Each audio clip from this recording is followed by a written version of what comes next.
Freemasonry is a secret fraternal order that has existed for hundreds, arguably thousands of years, and is now operating in most every country in the world.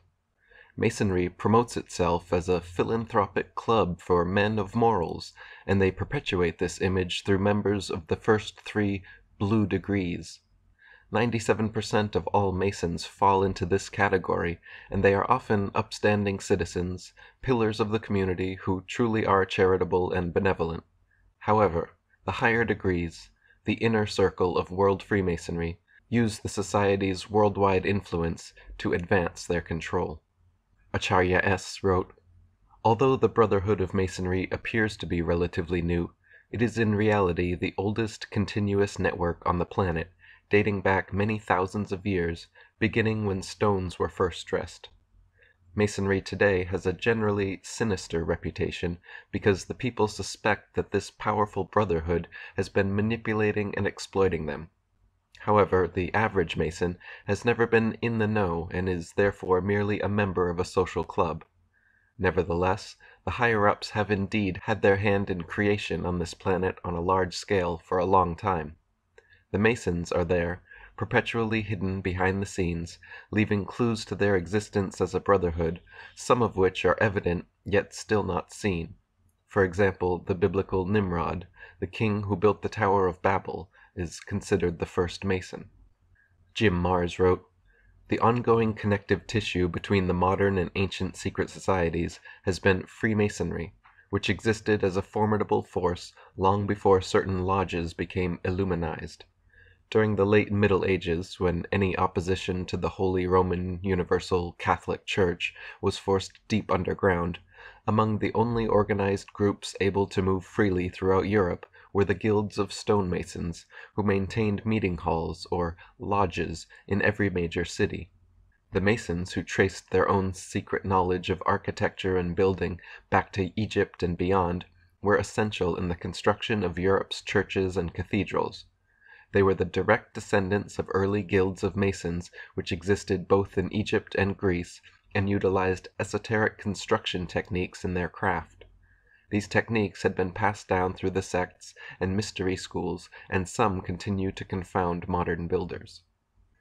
Freemasonry evolved over the last 1,000 years from the Knights Templar, and before that traces its roots to ancient Egypt, the Egyptian mystery religion and esoteric schools. Some believe the original Masons were the builders of the pyramids, or that they hold the secrets of those early master Masons. Freemasonry is not, however, merely a builders and stoneworkers guild.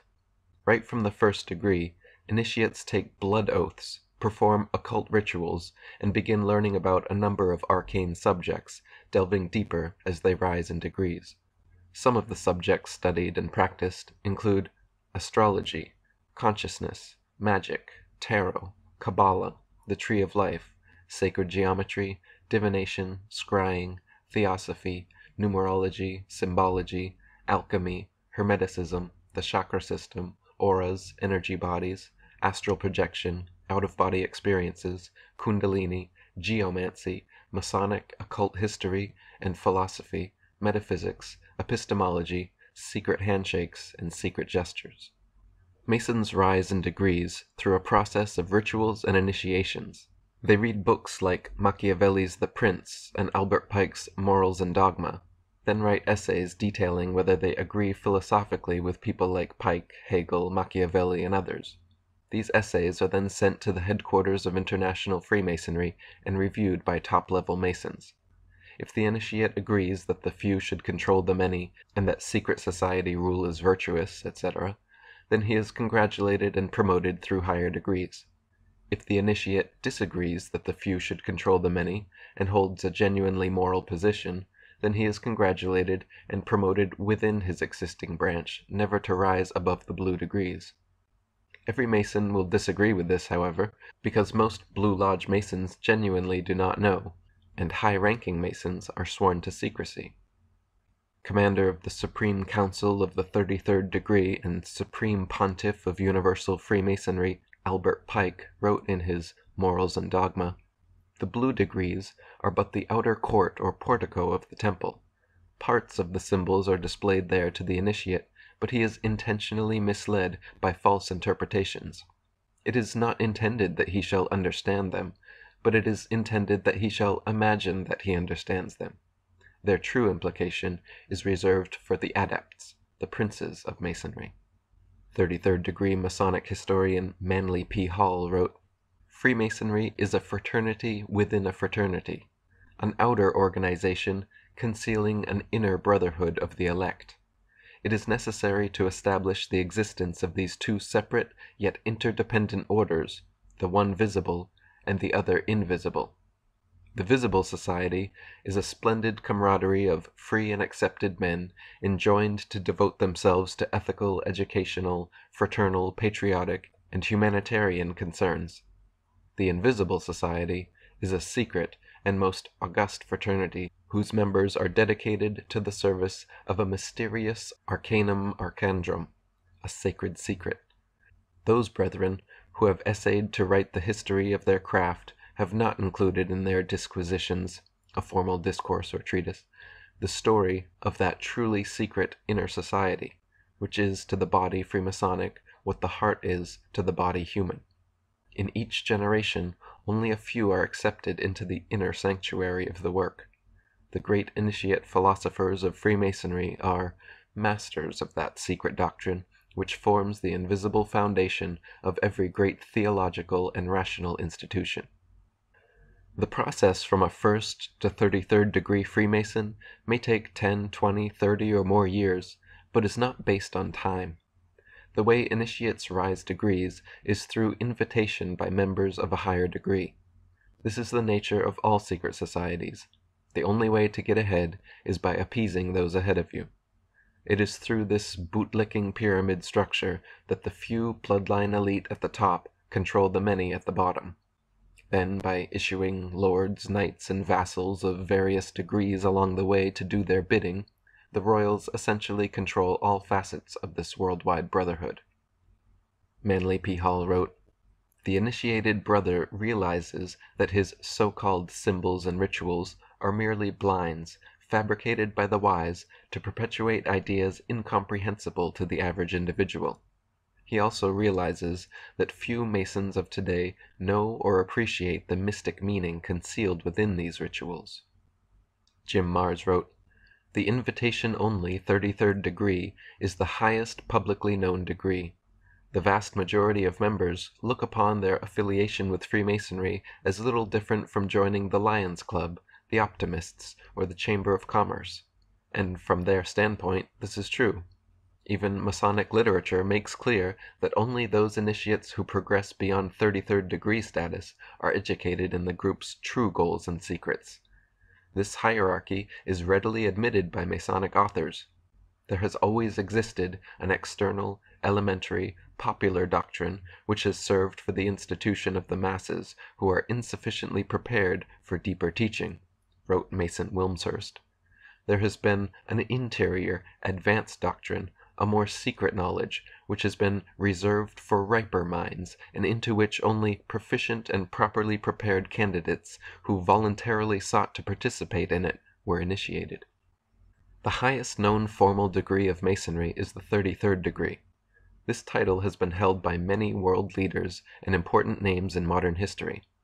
The following U.S. presidents were known to be Masons, many of them 33rd degree: Washington, Jefferson, Madison, Monroe, Jackson, Polk, Buchanan, Johnson, Garfield, McKinley, Roosevelt, Taft, Harding, Roosevelt, Truman, Ford, Carter, Reagan, Clinton, both Bushes, and Obama.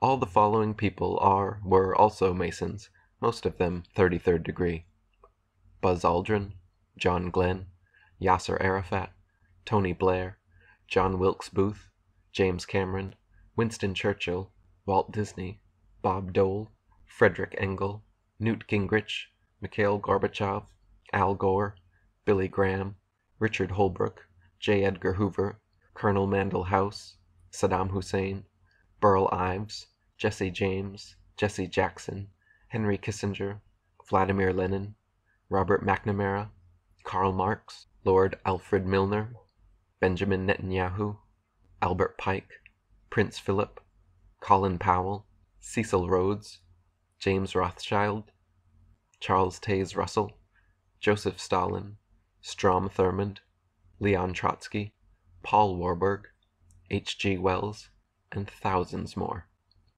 Tex Mars wrote, "When we examine the historical record of the world's most despicable mass murderers and revolutionaries, we find that almost all of them were members of Freemasonry and other secret societies of the Illuminati.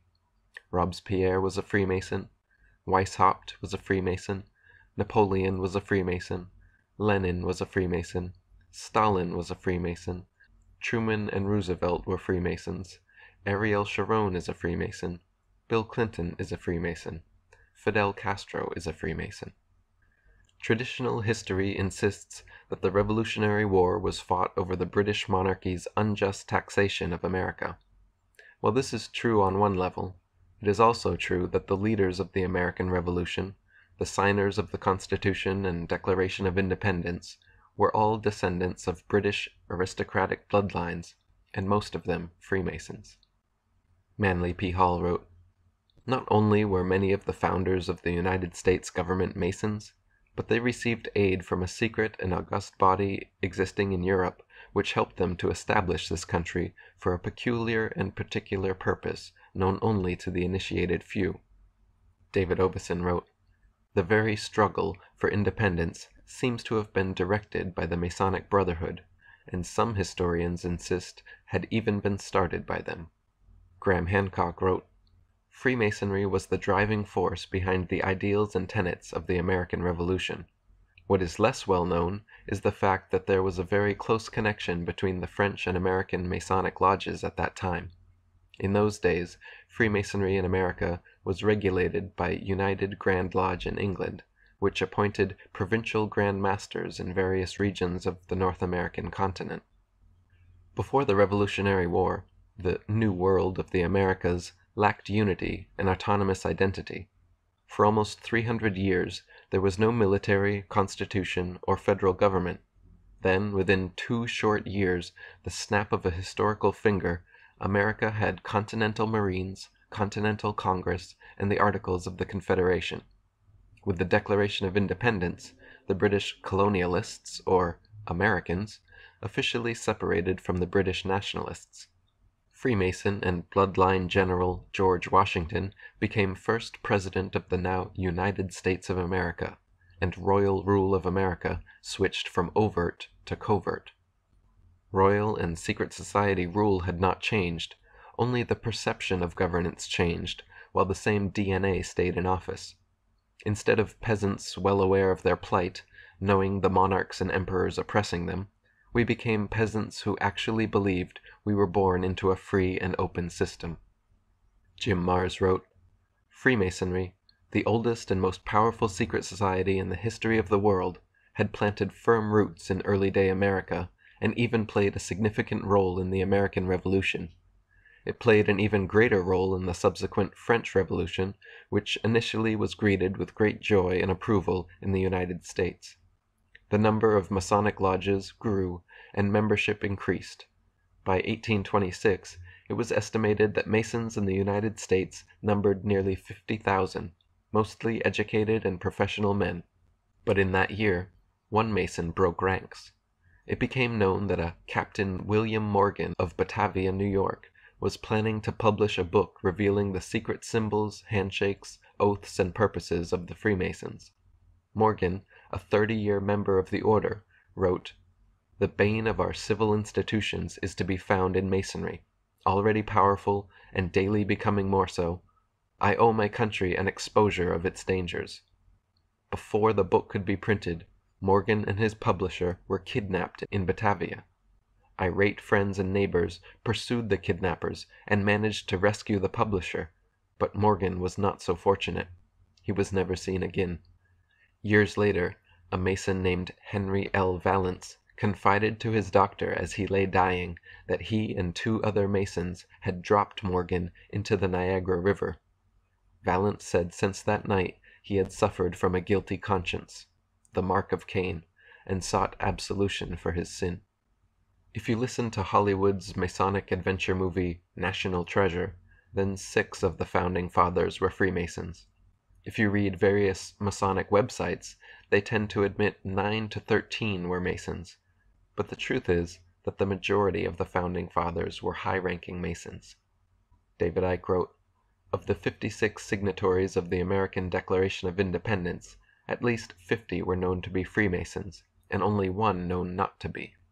Ralph Epperson wrote, "The Supreme Council of the 33rd degree of the Scottish Rite of Freemasonry has told the student that 13 of 39 original signers of the Constitution were Masons. It is also interesting to note that there were 39 signers, exactly 3 times the Masonic number 13. 13 is an important number to the Masons. There are 13 degrees in York Rite Freemasonry, and there just happen to be 13 original colonies, including New York. New York is known as the Empire State, with the Empire State Building. But whose empire? Who's the emperor? Perhaps the York Rite Freemasons could tell us. 13 Masons signed the Constitution, along with 26, 13 times 2, non-Masons, making the 39, 13 times 3. There also just happens to be 39 members of the Rockefellers' Bilderberg Inner Circle, and 39 floors in Rockefeller's United Nations building. The majority of the U.S. founding fathers, the Senate, and the presidents have been Freemasons, but those who were not usually had nothing good to say about the organization. President John Quincy Adams wrote, "I do consciously and sincerely believe that the order of Freemasonry, if not the greatest, is one of the greatest moral and political evils under which the Union is now laboring. A conspiracy of the few against the equal rights of the many. Masonry ought forever to be abolished. It is wrong, essentially wrong, a seed of evil, which can never produce any good." President Millard Fillmore wrote, "The Masonic fraternity tramples upon our rights, defeats the administration of justice, and bids defiance to every government which it cannot control." President Ulysses S. Grant said, "All secret oath-bound political parties are dangerous to any nation, no matter how pure or how patriotic the motives and principles which first bring them together." Supreme Court Chief Justice John Marshall said, "The institution of Masonry ought to be abandoned as one capable of much evil, and incapable of producing any good which might not be effected by safe and open means." And Reverend John G. Stevens wrote, "Masonry was a state within a state, and that one day Masons would overthrow the democratic government of the United States and would crown one of their grand kings as ruler of this nation."